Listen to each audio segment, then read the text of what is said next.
Ummul Kitab. Al-Fatihah. A'udzu billahi minasyaitonir rajim.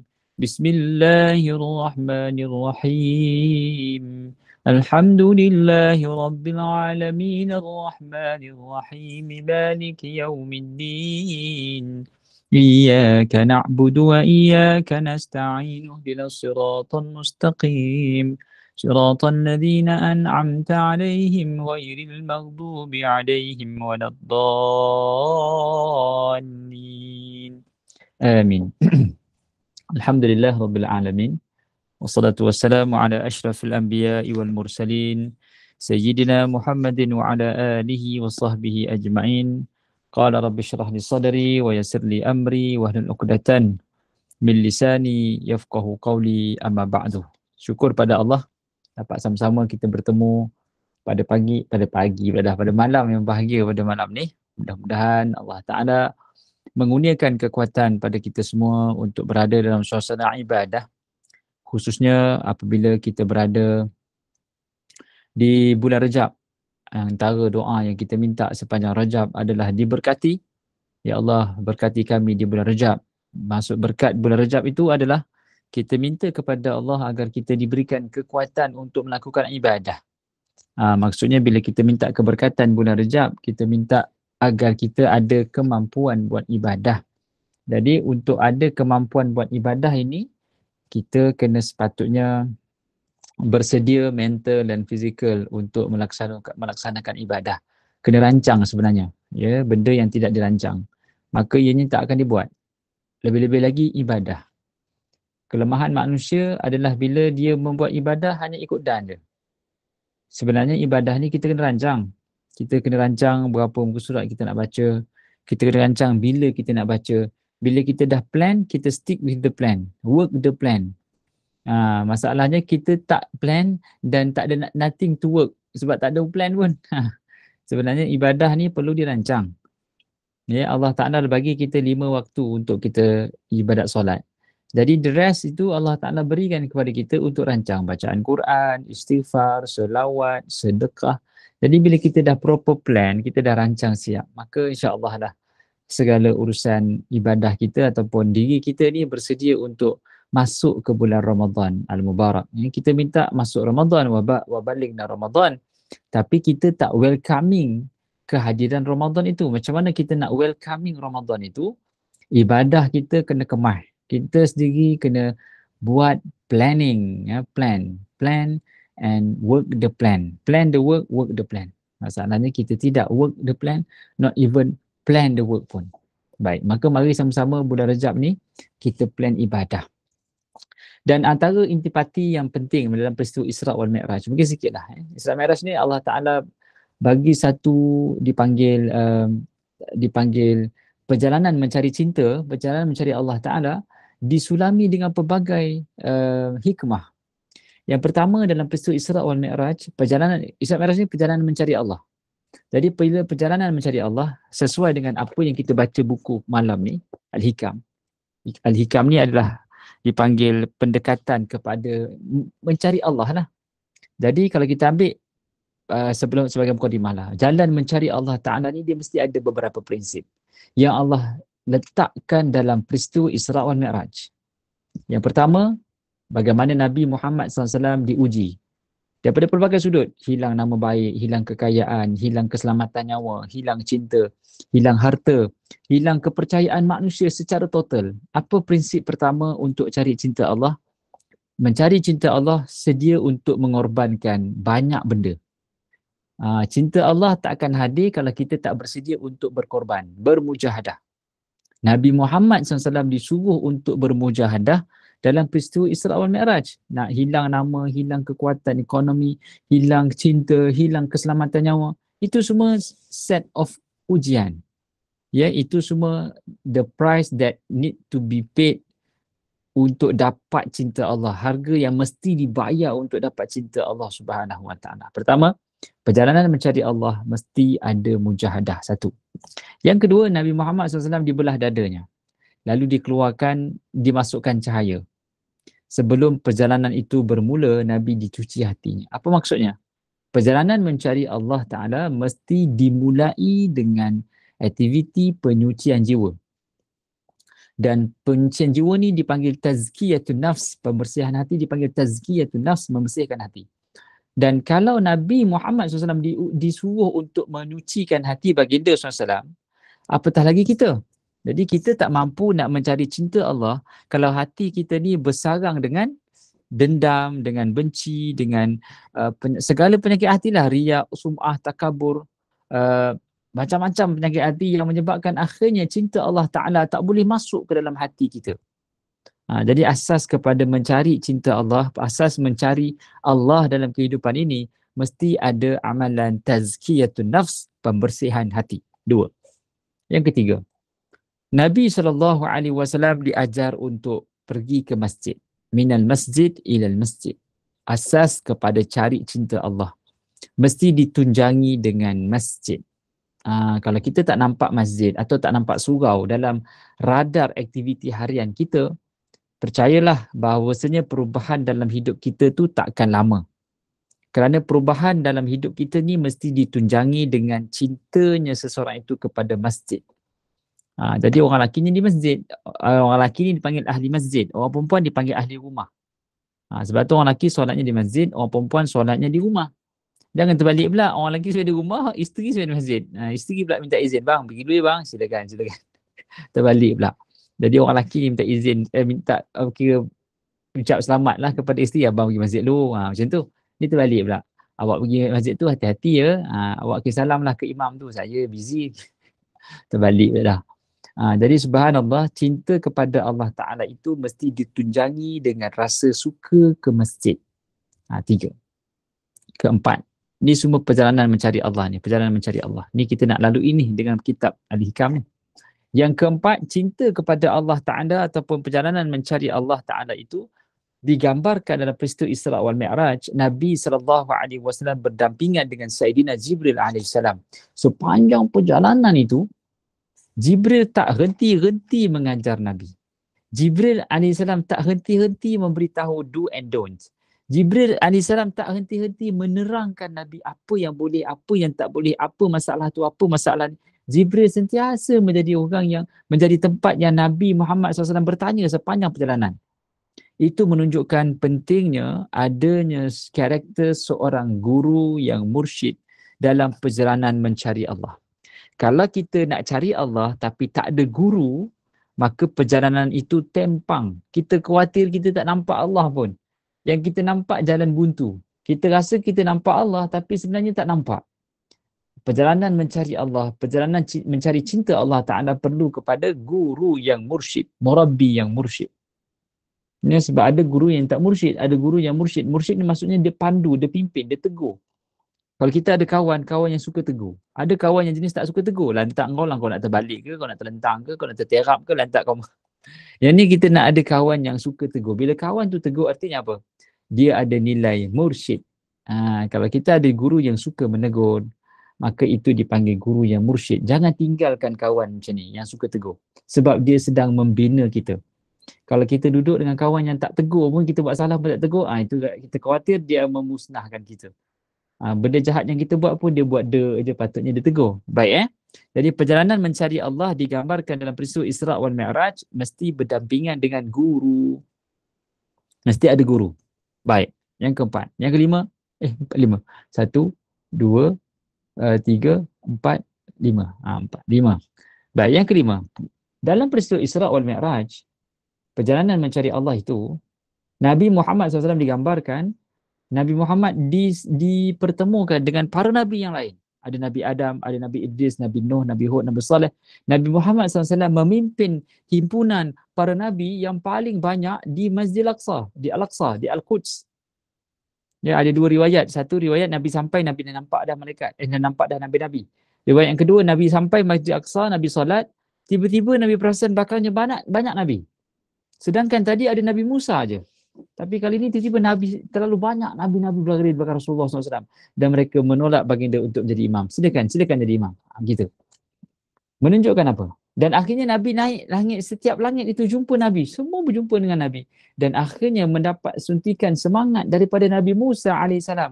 Nabi Musa kata, wahai Muhammad, umat kamu, aku tak sangka kamulah orang yang paling banyak membawa umat manusia di dalam syurga mengatasi diriku. Sedangkan Nabi Musa ni adalah Nabi yang paling disukai dan diidolakan oleh Nabi Muhammad SAW. Sebab tu cerita Nabi Musa terlalu banyak dalam Quran. Cerita Nabi-Nabi ni paling banyak cerita Nabi Musa. Menunjukkan betapa pentingnya karakter Nabi Musa dalam sejarah hidup Rasulullah SAW. Dan ultimate ni kemuncak bagaimana Musa bercakap dengan Nabi Muhammad SAW dalam peristiwa Isra' wal Mi'raj. Apa pengajaran pentingnya dalam peristiwa itu? Perjalanan mencari Allah mesti berada dalam jamaah yang betul ataupun berada pada lingkungan sahabat yang betul. Tadi guru yang betul, yang ni kawan yang betul. Kalau kita salah pilih kawan, kita pun salah. Kita akan rosak. Kita kalau nak menceburi satu-satu bidang, ya, kita nak masuk bidang apa? Bidang hartanah. Kita kena duduk dalam grup hartanah. Kita nak meniaga dobi, kita kena jumpa orang meniaga dobi. Kita nak meniaga apa? Kita nak diet. Kita duduk dengan orang yang kurang makan. Simple lah. Ya? Kalau kita nak berhenti rokok, duduk dengan orang tak esok, itu benda simple. Basic yang kita kena adapt, yang kita kena terima adalah bila kita nak berubah ke arah sesuatu ataupun kita nak cebur bidang satu, kita kena duduk dengan klik yang betul. Kita nak main golf, kita main golf lah nanti. Kawan-kawan tu semua main golf. Kita nak berjoging, duduk dengan kawan main berjoging, kita mesti berjoging. Nampak? Jadi kalau kita nak jadi orang yang dekat kepada Allah, orang yang mencari cinta Allah, orang yang nak kenal Allah, maka dia kena duduk dengan circle of people yang memang cari Allah. Dan orang ni seharusnya ada di masjid, ada di program-program agama. Dia memang nak pada Allah Ta'ala. Memanglah dunia pun dia nak juga. Tapi paling kurang dia sulami dunianya dengan cinta kepada Allah. Kalau solid duduk dengan orang yang kejar dunia, memang tak adalah. Jangan harap nak cerita pasal akhirat. Pasal dunia tak habis. Ya, kita kena pandai balance. Sebab kita nak hidup ni kita perlu, we need to be part of a good circle. We need to be in the circle. Kalau kita nak diet, kita kena duduk dengan orang yang semua diet ataupun semua jaga pemakanan. Kalau kita nak kuat mengaji, kita duduk dengan environment yang sangat kuat mengaji. Kalau kita duduk, kita baca Quran, orang lain masih lagi iqra', kita rasa kita paling best. Tapi kalau kita duduk dengan orang yang hari-hari baca satu juzuk, kita tak mengaji, rasa sakit pinggang, rasa sakit badan rasa. Kita hari Jumaat tak baca Al-Kahfi, diorang hari-hari baca Al-Kahfi. Setiap Jumaat baca Al-Kahfi, kita jadi tak senang duduk pasal tak baca Al-Kahfi. Sebab right circle.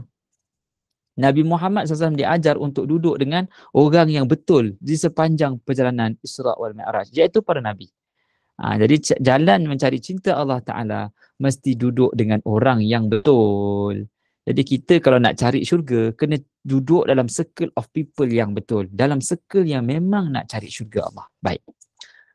Itu yang ketujuh. Yang ketujuh. Bagaimana Nabi Muhammad SAW dalam peristiwa Isra' wal Mi'raj. Nabi Muhammad SAW sampai di langit yang tertinggi. Ada orang tanya, Ustaz, tinggi dalam peristiwa Isra' wal Mi'raj ni tinggi apa? Tinggi apa yang dimaksudkan tinggi? Naik langit. Naik langit yang ke-1, yang kedua, yang ketiga. Layers of skies ni ataupun tingkatan langit dalam peristiwa Isra' wal Mi'raj ni, adakah ianya merujuk pada tinggi tempat? Adakah tempat yang tinggi maka dia dipanggil naik? Jawapannya salah. Sebab apabila kita berada di alam semesta ataupun alam luar, alam kita punya sistem solar, kita tak boleh define tinggi dah. Ya, kita tak boleh mendefinisikan tinggi sebab tinggi ni dia mesti ada jejak. Ya, kalau kita ada jejak, maka baru kita boleh ukur tinggi. Ya, kalau kita tak ada jejak, kita tak boleh cakap orang tu tinggi sebab dia tak ada bawah. Kita mungkin cakap dia panjang. Ya. Tinggi ni dia mesti ada jejak. Maka dia ada starting point, maka tinggi. Baik. Kalau kita sebut langit dekat London, langit kita ke sana. So London kita ke sana lah. Kalau langit kita di New Zealand, kita ke situ. Kalau langit kita di Jepun, ke sana. Kalau langit kita di Brazil, ke situ. Jadi langit ini satu lafaz yang sangat dynamic, dia boleh berubah. Dia tidak merujuk pada tempat atas. Dia merujuk pada tempat yang tinggi. Yang kita baca subhana rabbiyal a'la. Jadi langit dalam peristiwa Isra Mi'raj ni adalah tinggi maknawi, bukan tinggi physically. Kalau tinggi fizikal, maka kita tahulah rendah dan tinggi. Tetapi selepas kita luar daripada bumi ni, kita tak boleh define tinggi sebab tak ada jejak. Dia bulat je. Jadi tinggi tu subjektif. Sahaja tinggi sebab kita je keliling matahari. Yang kita tengok, kita keliling matahari. Sedangkan matahari tu dia gerak macam bola tu. Macam bola baseball bergerak tu. Jadi bola tu bergerak, kita keliling kepada bola tu. Keliling. Dalam pada masa bola tu ke depan, matahari tu bergerak. Wasyamsu tajri li mustaqarrin laha. Matahari tu bergerak ke depan, kita keliling matahari. Pusing. Macam bulat tu. Matahari ni bergerak macam bulat. Tembak ke depan. Lepas tu kita keliling matahari. Kemana matahari ni pergi? Wallahualam.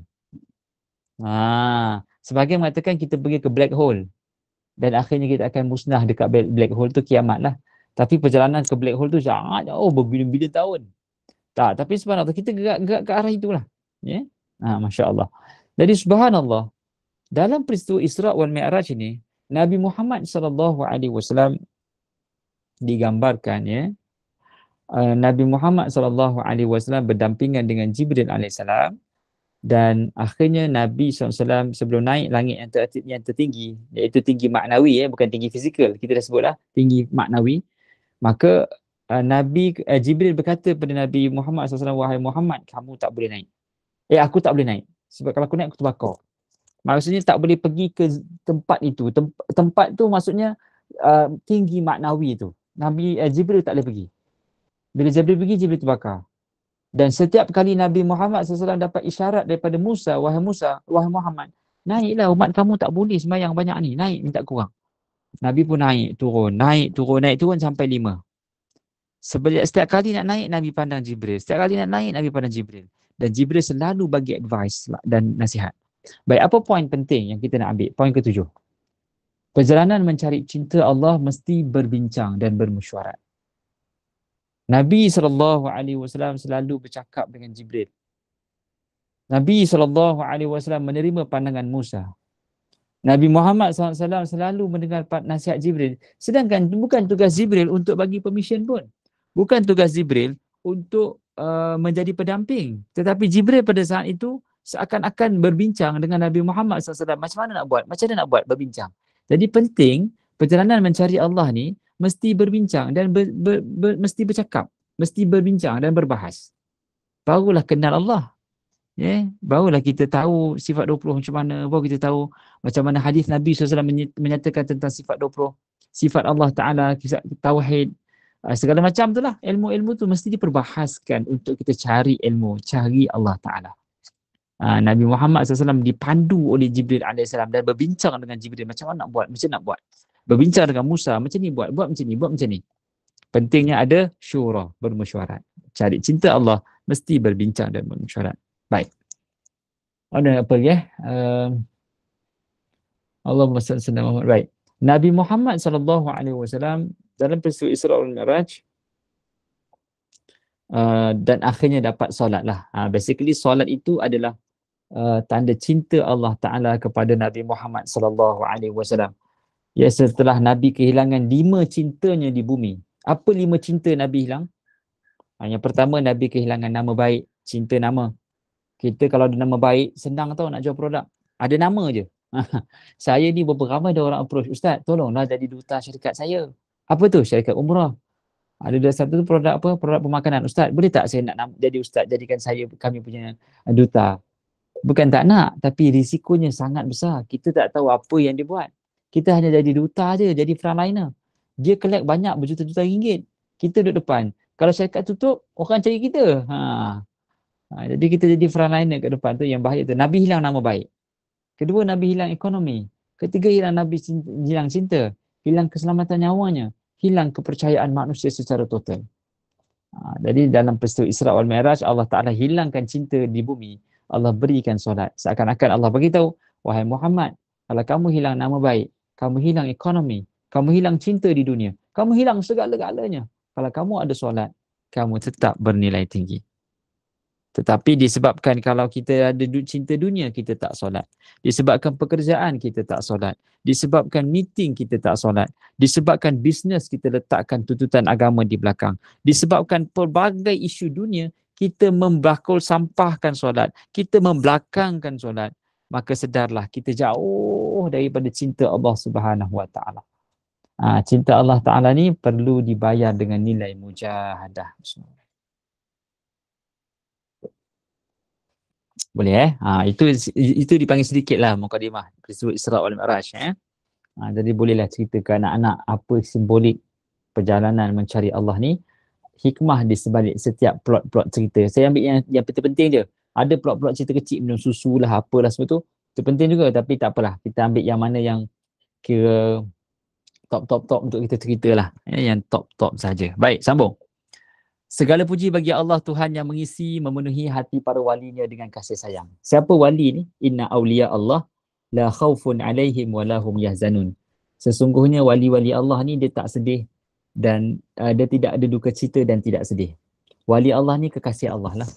Wali Allah ni bila dia diuji, dia senyum sebab dia tak ada sedih. Dia senyum je. Dia bahagia je. Datanglah ujian macam mana pun, tenang dia. Motor hilang pun, senyum dia. Bandwidth hilang pun, tenang dia. Kad kredit kad hilang pun, relax je. Itu memang wali lah. Ya, wali ni dia boleh tenang dalam apa juga ujian yang dihadapkan depannya. Maka kata Nabi, kata perkataan kitab, segala puji bagi Allah Tuhan yang mengisi iaitu memenuhi hati para walinya dengan kasih sayang dan mengistimewakan jiwa mereka dengan memperhatikan kebesaran Allah dan mempersiapkan sir mereka untuk menerima bahan makrifahnya, yakni mengenal padanya. Apa maksud sir? Rahsia. Bila kita belajar ilmu tasawuf ataupun kitab hikam ni, dia cerita pasal tasawuf lah. Tasawuf ni dia lebih kepada mengharapkan cinta Allah. Bila kita percaya dengan yakin cinta Allah Ta'ala, dia menyanggahi formula manusiawi. Kita kena faham bila kita belajar bab tasawuf ni, kita kena ready empty the cup. Dia tak boleh fikir logik lah. Kerana dengan Allah Ta'ala selalunya tak boleh jadi logik. Kalau kita cinta Allah, kita cinta kepada Allah Ta'ala, jadi kita sanggup menerima benda yang tak logik, illogical. Mana nak logiknya? Seorang tu dia sangat baik tetapi ujian bertingkat-tingkat. Seorang tu sangat tak jaga solat tapi hidupnya bahagia, bergaya, kaya-raya dia. Mana logiknya? Sepatut logiknya kalau orang tu baik, Allah bagi nikmat bertindan-tindan. Allah bagi kaya bertingkat-tingkat harta. Kalau buat maksiat, tak solat, Allah humban dia dengan kehinaan di dunia. Itu logik manusia. Tetapi logik Allah Ta'ala ataupun hukum Allah Ta'ala, kalau dia bahagia, kalau dia kaya banyak duit tapi dia lupa pada Allah, maka itu istidraj. Kalau dia miskin, dia diuji, dia sakit, dia sedih dan menyebabkan itu dia ingat Allah, itu nikmat. Itu logik yang tak boleh kita faham bahasa Tuhan ni. Bahasa Tuhan yang pertama, tanda Allah uji, tanda Allah sayang, Allah uji. Mana nak faham logik kita? Kita kalau sayang, kita bagi hadiah. Tapi Allah Ta'ala punya bahasa, kalau dia uji, dia bagi sakit. Kan ke pening tu. Kita sayang anak, kita bagi duit. Kita tak bagi sepak dia kan. Kau pang, kenapa ayah sepak long? Ayah sayang tu ayah sepak tu. Kalau ayah tak sayang, ayah biar. Lain macam ayah punya sayang ni, dia bagi sepaknya. Sudah. Jadi bahasa Tuhan yang pertama yang kita kena faham, Allah uji, artinya Allah sayang. Yang kedua, Allah tak bagi apa yang kita hajat sebab Allah nak bagi yang lebih baik. Kita minta pada Allah benda lain, tetapi Allah hadirkan benda lain. Di saat kita dapat benda yang kita suka, kita gembira, kita nak dan kita suka, kita dapat. Kita gembira lah. Tapi di saat kita dapat benda yang kita tak suka, kita memberontak dan marah pada takdir. Jadi tak kena gitu. Di saat kita tak dapat apa yang kita minta, kita kena dua kali suka. Sebab apa? Sebab itu adalah Allah yang mengkehendaki yang lebih baik. Kita minta anak straight A. Sekali tak dapat straight A. Anak dapat 7A, 2B. Janjinya itu kalau anak straight A nak tumbang kambing. Tak tumbang kambing. Tetapi kali ini berbeza. Anak dapat 8B, straight A, straight B. Dia tumbang 2 ekor kambing. Terkejut jemaah surau. Apa ni Ji? 9A baru tumbang kambing tau. Ini 9B, 2 ekor kambing. Apa dia kata? Ustaz, kalau saya straight A, dapat seekor kambing, itu saya yang nak. Tapi Allah nak 9B. Jadi saya patut bersyukur pada Allah Ta'ala kerana Allah Ta'ala tentukan yang lebih baik buat anak saya, 9B. Orang kampung pun pening kepala, menggaru dia dah. Macam mana nak faham bahasa dia orang ni? Bahasa Tuhan macam tu lah. Tanda dia sayang, dia uji. Tanda dia dia bagi benda lain apa yang kita minta. Itu dia nak yang lebih baik. Itulah lebih baik. Gitu. Baik. Itu dia panggil sir tu, rahsia. Itu dia panggil sir tu, bahasa Tuhan tu mempersiapkan sir mereka untuk menerima bahan makrifah. Baik. Maka hati nurani mereka merasa bersukaria dalam kebun makrifah. Makrifah ni apa maksudnya? Makrifat ni apa maksudnya? Makrifat ni kenal Allah. Ya. Bila kita kenal Allah Ta'ala dengan yakin, dengan hati yang betul-betul yakin dengan Allah Ta'ala, la khaufun alaihim walahum yahzanun, tak ada sedih dan tak ada duka cita. Dan roh mereka bersukaria di alam malakutnya tentang sir. Malakut ni dalam kerajaan Allah Ta'ala lah. Sedangkan rahsia mereka, situ rahsia mereka berenang di dalam lautan Jabarut, maka keluar daripada alam fikiran mereka berbagai permata ilmu, dan dari lidah mereka mutiara hikmah pengertian.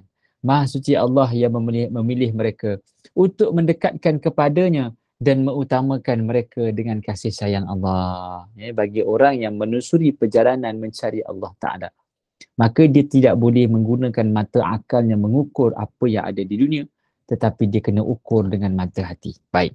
Maka terbahagilah antara salik dan majdzub. Apa maksud salik? Salik ni orang yang berjalan mencari Allah. Majdzub ni apa? Orang yang mencari keredaan Allah lah. Dan menyintai dengan yang dicintai. Mereka tenggelam dalam cinta zat Allah dan timbul kembali kerana memperhatikan sifat Allah. Gitu. Orang yang mencari Allah ni dipanggil salik. Ada satu kitab tu dipanggil Hidayatus Salikin. Mana ke kitab? Hidayatus Salikin. Hidayah, pembuka jalan bagi orang yang salik. Man salaka tariqan yaltamisu bihi ilma. Barang siapa yang melalui satu perjalanan untuk mencari ilmu, Allah akan mudahkan jalannya ke syurga. As-salik ni orang yang berjalan mencari Allah Ta'ala, dia dan menyintai yang dicintai. Mereka tenggelam dalam cinta kepada Allah dan timbul kembali kerana memperhatikan sifat Allah Ta'ala. Jadi orang yang bahagia hidup yang sebenar, bukan bahagia pada duniawi. Orang yang bahagia yang sebenar bukan bahagia pada harta benda dunia. Tidak. Orang yang bahagia yang sebenar bila mana dia kenal Tuhan. Bahagia tu dipanggil dunia amalan hati. Hati kita kalau bahagia, dia kenal siapa pencipta. Orang yang tak kenal siapa pencipta, punah ranah hidupnya. Man arafa rabbahu, arafa nafsah. Barang siapa kenal dirinya, kenal Tuhannya, maka dia kenal diri dia. Siapa kenal diri dia, dia kenal Tuhannya. Dan awal-awal agama itu adalah mengenal Tuhan. Baik, sambung. Kemudian selawat dan salam atas junjungan kita Nabi Muhammad SAW, sumber dari semua ilmu dan nur, bibit dari semua makrifah dan sir rahsia. Dan semoga Allah redha pada keluarga dan sahabatnya yang tetap taat mengikuti jejak langkahnya. Amin ya rabbal alamin. Amma ba'du. Adapun dalam segala masa, maka ilmu tasawuf yang dahulunya atau hakikatnya ilmu tauhid untuk mengenal Allah, maka termasuk semulia-mulia ilmu. Baik. Dalam sebagai manusia, sebagai hamba kepada Allah, ilmu yang paling tinggi apa dia? Ilmu yang paling tinggi sebagai hamba kepada Tuannya adalah ilmu kenal Tuannya. Ya. Bila kita kenal Tuan kita, barulah bermulanya tugas kita sebagai seorang hamba. Ya, kita tahu kita kerja syarikat mana. Itulah permulaan kerja. Ya. Awak kerja dekat syarikat mana? Entah. Macam mana awak nak kerja? Itulah tu. Saya diberi kabarkan, saya kena buat air. Tapi saya tak tahu syarikat apa saya kena buat kerja. Dia tak tahu syarikat apa nak kerja. Jadi awal-awal pekerjaan dulu, dia kena tahu syarikat apa. Dia kena kenal syarikat mana yang dia kerja. Dress code-nya, pukul apa nak masuk. Itu biasalah. Sekarang ni kita hamba kepada Allah. Tapi mengenal Allah ni letak prioriti nombor berapa tak tahu dalam hidupnya. Jadi di manakah maksud hidup manusia ini untuk mengenal Allah Ta'ala? Jadi tak adalah. Asas kepada menjadi hamba kepada Allah Ta'ala, hidupnya mesti berkisar tentang mencari cinta Allah, mengenal Allah Subhanahu Wa Ta'ala. Baik, maka itu dianggap sebagai benda yang besar, semulia-mulia ilmu. Ilmu tauhid ini digelar semulia-mulia ilmu. Tu highlight tu. Ilmu tauhid ini semulia-mulia ilmu. Tak ada ilmu yang paling tinggi selain daripada ilmu kenal Allah Ta'ala. Baik, sambung.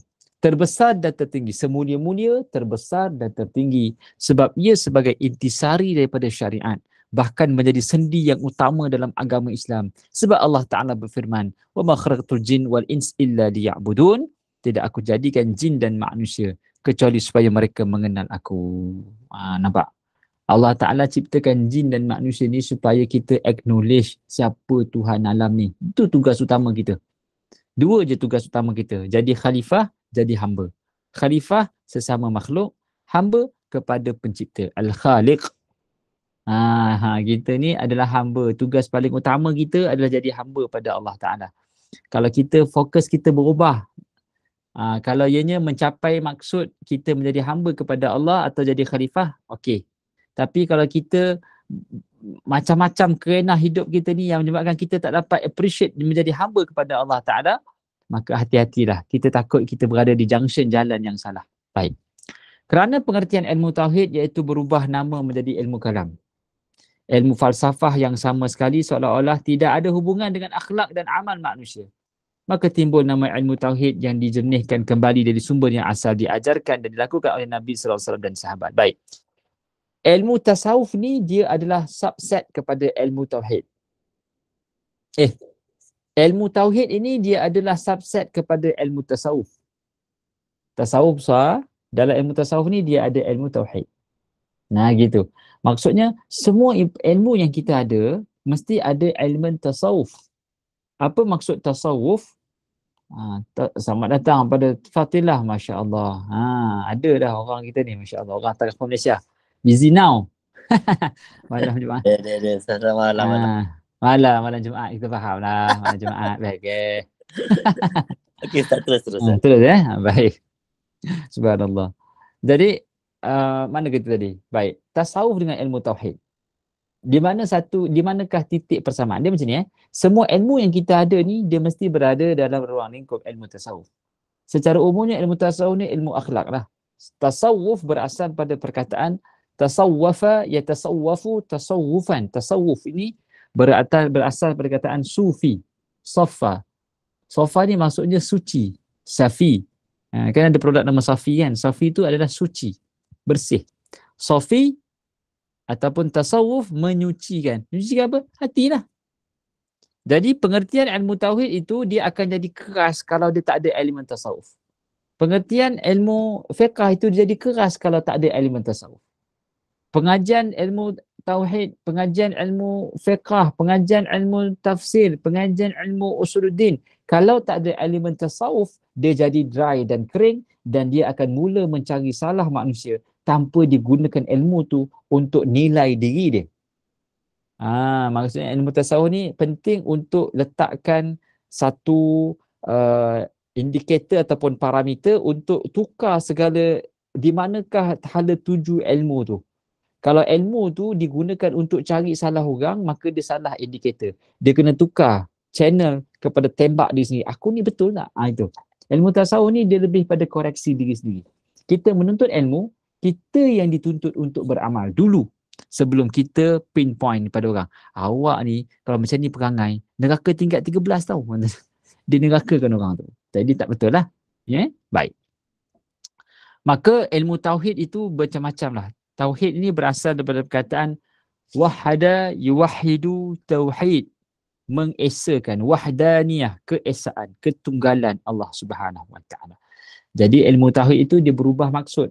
Tetapi kalau dia ilmu tasawuf, maka semuanya itu berada dalam bubble tasawuf, bulatan tasawuf.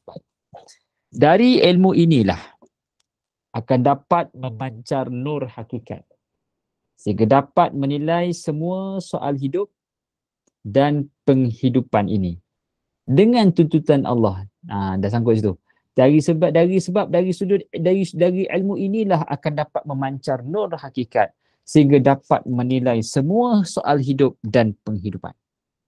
Jadi subhanallah, hakikat kita belajar ilmu tasawuf ataupun ilmu tauhid ini adalah untuk memahami ilmu hakikat. Baik, saya patah balik pada peringkat atas tu disebut menjadi ilmu kalam. Apa maksud ilmu kalam? Ilmu kalam ni ilmu yang diperbahaskan. Maksudnya ilmu tauhid ini dia bukan absorb, terima, absorb. Tidak. Itu agama lain boleh. Agama lain, agama Hindu ke, agama Buddha ke, agama Kristian ke, dia tak ada argument. Terima je. Terima as it is. Di dalam Islam, kita hargai any argument. Sebab dalam Islam, ilmu tauhid ini mesti difahami dan mesti dibahaskan. Sebab itu ilmu tauhid digelar sebagai ilmu kalam. Sebab dia dipercakapkan dan dia dibahaskan. Macam mana kita nak faham Allah Ar-Rahman? Macam mana kita nak faham Allah duduk di atas arash? Macam mana kita nak faham Allah menciptakan langit dan bumi? Macam mana kita nak faham Allah akhirnya Allah berehat pada hari ke-7? Contoh macam itulah. Ayat-ayat ini mesti diperbahaskan supaya kita faham. Begitu. Bukan terima buta-buta. Kalau kita terima buta-buta, takut kita mentajsimkan Allah Subhanahu Wa Taala. Allah duduk, Allah ada telinga, Allah ada mata. Sebab Allah Maha melihat, Allah ada mata. Allah Maha mendengar, Allah ada telinga. Sedangkan itu sifat makhluk. Tak boleh kita sandarkan pada Allah Ta'ala. Itu yang dipanggil ilmu kalam. Ilmu falsafah pun samalah. Ilmu falsafah ni ilmu prinsip kehidupan. Maka kadang-kadang ilmu tauhid ni dia tidak membentuk akhlak. Seolah-olah tidak ada hubungan dengan akhlak dan amal. Maksudnya kosong. Belajar ilmu tauhid tapi akhlaknya tak berubah. Masih lagi macam biasa. Jadi bila kita belajar ilmu tauhid, dia mesti mencorakkan akhlak manusia. Maka timbullah nama ilmu tauhid yang jernih kembali dari sumber yang asal dan diajarkan. Ya, sebab itu betul. Okey. Dan pelaksanaan hidup Rasulullah sallallahu alaihi wasallam. Sedang kitab Al-Hikam yang disusun oleh Abdul Fadil Ahmad bin Muhammad bin Abdul Karim Abdul Rahman bin Abdullah bin Ahmad bin Isa bin Al-Husain Al-Atta Allah Al-Sekandari, satu-satunya kitab yang sangat mantap ajaran tauhidnya sehingga nampak benar bahawa ia merupakan ilmu laduni dan rahsia kudus. Atta ataupun oleh Ahmad Al-Iskandari, kitab ni dia karang adalah ilmu tasawuf yang next level. Kira level up punya ilmu tauhid yang mana kita akhirnya akan sampai belajar pada definisi ilmu laduni dan ilmu kudus. Apa maksud ilmu laduni? Ilmu yang berada di dalam khazanah Allah. Min ladunna ilma. Laduni khazanah lah. Khazanah ni simpanan Allah Ta'ala. Jadi ilmu laduni, ilmu tasawuf ni kita cuba buka mata yang keenam kan, sixth sense tu. Iaitu kita sentiasa bersangka baik. Orang lain nampak apa yang berlaku, kita nampak siapa yang melakukannya, iaitu Allah. Itu dipanggil buka mata keenam tu, nampak Allah Ta'ala. Dan rahsia kudus, rahsia penciptaan, segala sesuatu datang daripada Allah Subhanahu Wa Ta'ala. Baik. Adapun definisi had ataupun had definisi ilmu tasawuf tauhid, Al-Junaid berkata, A. Mengenal Allah sehingga antaramu dengan Allah tidak ada perantaraan. Hubungan dengan Allah tanpa perantara. Bila kita belajar ilmu tasawuf, tuan-tuan dan puan, maka kita dengan Allah Ta'ala kuat alaqah hubungannya. Maksudnya sampai ke peringkat itu. Jadi maksudnya bila kita sebut hubungan kita dengan Allah Ta'ala itu jadi akrab, maka kita buat ibadah tidak lagi memandang kepada reward. Kita buat ibadah kerana apa? Kerana cinta. Cinta itulah yang dimaksudkan dengan kenal Allah. Kalau kita tidak kenal Allah, maka tidak cinta. Kalau kita cinta Allah, artinya kita sudah pun kenal. Dan B, melakukan sesuatu, semua akhlak yang baik menurut sunnah Rasul dan meninggalkan semua akhlak yang rendah. Itu dipanggil ilmu tauhid, tasawuf. Melakukan semua akhlak yang baik menurut sunnah Rasul dan tinggalkan semua akhlak yang rendah. Yang ke-C, melepaskan hawa nafsu menurut sekehendak Allah. Maksudnya nafsu itu dibatasi dan merasa tiada memiliki apa pun, juga tidak dimiliki oleh siapa pun, kecuali Allah. Itu antara definisi maksud tasawuf.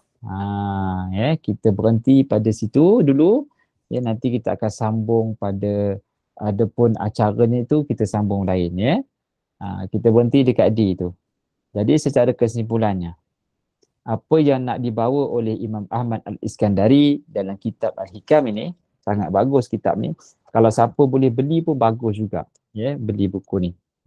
Walaupun saudara Najib ada dah pun kopinya tu di situ, tapi itu bukan backup lah.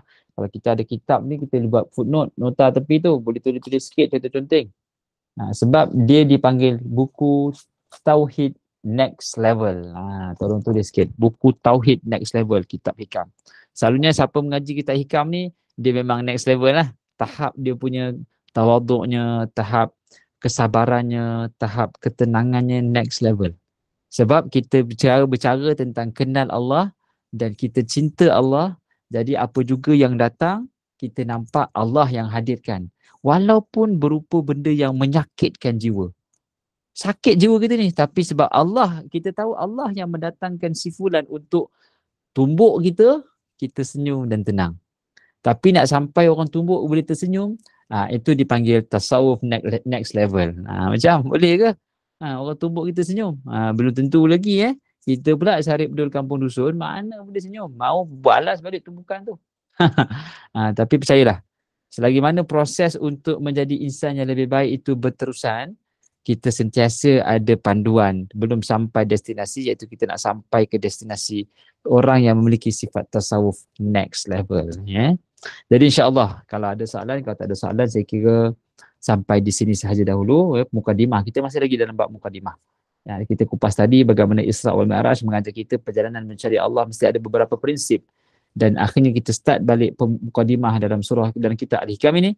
Mudah-mudahan Allah Subhanahu Wa Taala berikan kekuatan untuk kita beramal dengan apa yang kita dengar, lalu sampaikan kepada semua yang tak hadir pada malam ini. Jadi kalau ada soalan satu dua, silakan.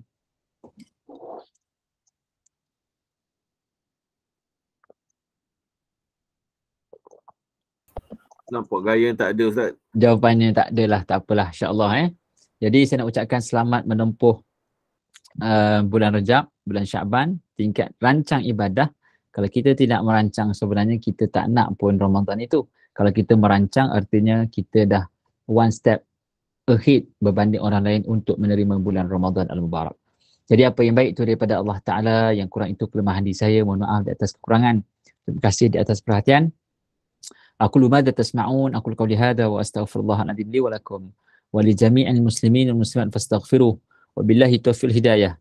Assalamualaikum warahmatullahi wabarakatuh. Terima kasih semua. Jumpa bulan depan insya-Allah. Assalamualaikum.